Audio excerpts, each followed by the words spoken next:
Welcome to another edition of the First Look video, but before we get to this week's event, we have to talk about Will Zalatoris getting his first win on the PGA Tour, and it couldn't have come in a crazier fashion. I mean, he and Straka both played well down the stretch, and Zalatoris makes a huge putt on his final hole to get into the playoff. The first playoff hole, nothing crazy happens. They both hit the green, they both two-putt. Although Straka did blow his first putt by about 6 feet and then makes a comebacker, so you're thinking, okay, going back to 18 for the second playoff hole. And this is where it gets wild. I mean, Zalatoris bombs his drive through the fairway, hits the cart path, nearly goes out of bounds. It's right up against the boundary fence there. And then Straka hits a low little draw that, I don't know how that thing didn't kick into the water. He ends up getting a straight bounce, and then it lands, maybe a foot on the bank. So at this point, it's anybody's game. We see Straka start taking his shoes off. Zalatoris, he's got like a 5-iron out, thinking about hitting some crazy cut shot around the trees over the water. Eventually, he decides to just chip out. At that point, Straka puts his shoes back on, and we're just thinking, okay, he's going to chip out 30 yards and then have a pretty good angle into the green. But no, he takes a penalty stroke, goes back 10 yards into the fairway. So at this point, it was looking like Zalatoris had the edge. Then Straka just hits a dart from 160 out, puts it to 6 feet. I was holding the Zalatoris ticket, so I was just mortified at that point. Zalatoris had about 95 yards, put it to 12 feet, and I'm just thinking, man, there's no way he can make another one of these putts. But he absolutely drains it. Straka drains his. They go to the 11th for the third playoff hole, and it gets even crazier. I mean, Zalatoris hits his approach shot. You can tell right from the start it's going way too far right, far too aggressive of a line. Barely touches the grass. This is an island green we're talking about here. And it bounces on the rock wall at least 5 or 6 times. Ends up resting in between the rock wall and the grass. So there's a little 1-inch spot in between those two. And it's nestled down in there. So at this point you're thinking, Straka, all you got to do is hit the green, 2-putt your way, maybe even a 3-putt. To win his biggest tournament of his career. But he does the exact same thing as Zalatoris. It hits in a very similar spot. His hits the grass, bounces back, hits the rock wall, but his bounces into the water. So at this point you're thinking, okay, who has the edge? So Straka has to take his next shot from the drop zone. And Zalatoris, anything could go right or wrong if he tries to play that shot. I don't think he could have got enough club on the ball for it to go up. It was the rock wall was halfway up on the ball, and so if he would have tried to hit it, it probably would have just gone down further, or it would have popped and hit the grass and then gone backwards into the water. So at this point, Straka hits his third into the back bunker, and then Zalatoris is still up by the green, deciding if he wants to play this or not. He was still closer to the hole, so Straka had to play his fourth. So Zalatoris is line 1. Straka's playing his fourth from the bunker, sticks it to about 3 or 4 feet.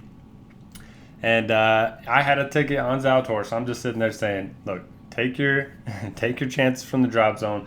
The worst you can do is another playoff hole. If you try to hit this miracle shot, if it goes in the water, then you're essentially dead at that point. Or if it just gets stuck further in, so many bad things could happen. He takes the drop, sticks it to 8 feet, something like that, and sinks the putt for his first win. So just incredible. Couldn't script a better finish. One of the better playoff events or playoffs that I've seen in a long time. Reminded me a lot of the Bryson and Cantlay one from last year's playoffs, which was awesome as well. But anyway, big congrats to Will Zalatoris. Big congrats to everyone that bet him and played him in DFS. Looking to stay hot with the outright. So if you do want to check those out, scoresandodds.com. We have some great betting advice over there. I think I've hit 4 outright winners since the U.S. Open. So looking to stay hot the last 2 events of the year. And speaking of that, we have the Bmw Championship on tap this week. It's going to be at Wilmington Country Club in Delaware. Par 71 that measures 7,500 yards. And we have no course history to work with. This course has never even held a professional event before.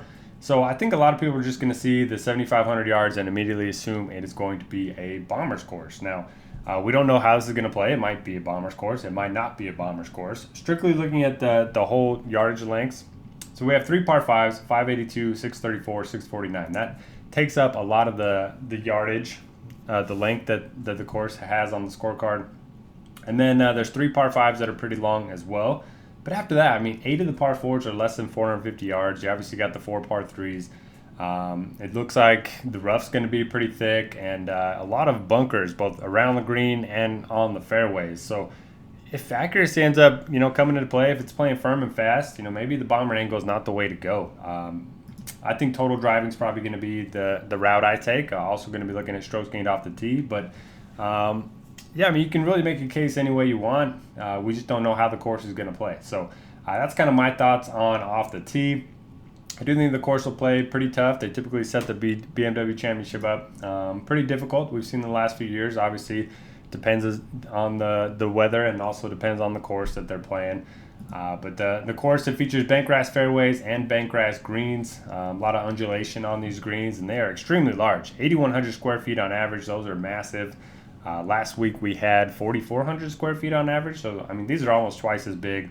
There's going to be plenty of elevation changes from the tee boxes to the greens, so you're going to be hitting a lot of tee shots downhill and then back uphill for your approach shots. Water is going to be in play on 4 of the holes. And big note this week, only 68 golfers in the field, and there's not going to be a cut. So this brings I don't know, most times when there's no cut, people just automatically assume, okay, you need the guys at the top that are going to win, and you can just take your chances down low because you're guaranteed to get 4 rounds from everyone, right? Makes sense, but 4 rounds of bad golf is worse than 2 rounds of bad golf. I mean, you're going to put yourself further away from the 8 ball compared to the field if you have guys that are, at the very bottom of the leaderboard, because there's no way for them to come back. So honestly, I think the balanced approach might be interesting. There are some good values in the 6K, 7K range, so I'm not sure how I'm going to actually approach it from a single entry perspective, but for MME, I mean, I think I'm just going to play my usual, just play my guys that I like and go from there. In terms of the comps that I'm looking at, so the whole yardage breakdown, which just takes a look at the whole yardages at this specific course. So you have JT, Fitz, Xander, Sungjae, and Scheffler leading the way there. Comp 1's going to be strokes gained on on bentgrass courses. Finau, Cantlay, Rory, Rahm, and JT, so a lot of similar names there. Comp 2 is going to be strokes gained on courses over 7,400 yards. Rory's pretty much up there in all of them. Zalatoris, Rahm, Xander, and Emiliano Grillo, which very surprising. And then the third comp is going to be strokes gained in no-cut events. So guys that tend to play well when they're guaranteed 4 rounds can be a little bit more aggressive. You have JT, Rahm, Cantlay, Rory, and Xander leading the way there. Let's take a quick look at my overall rankings. I do have the stat weights and all that hidden. If you do decide to become a member of RG Premium, you get to download this yourself, and you can play with the weights and kind of see what the ratings pop out. But let's take a quick look at the top 10 in my model for the week. Again, this is early. I might end up changing some of the weights depending on the player quotes that we hear about the course. But we have Rory up top, Xander, Rahm, JT, Scheffler, and a couple of these guys missed the cut last week. I was actually looking this morning for odds on the FedEx Cup winner, because I would love to bet Rahm here instead of just betting him next week at East Lake. I think he is going to win at East Lake, at least in terms of the 72-hole aggregate score and not the with the starting strokes and all that. But so I'll be looking for that market if there is one this week. And then you have Finau, Fitz, Cantlay, Zalatoris, and Sungjae rounding out your top 10. We'll take a quick look at a couple of the values that are rating out early in the week. Mito Pereira finally made the cut last week. Xander, good value on DK, which, look, usually this model doesn't spit out a lot of values in the 9K range, and it's stacked with value this week. So just kind of goes to show you the strength of the field up top, and naturally they have to price some of the guys down because not everyone can be above 10K. So I do like the 9Ks a lot this week.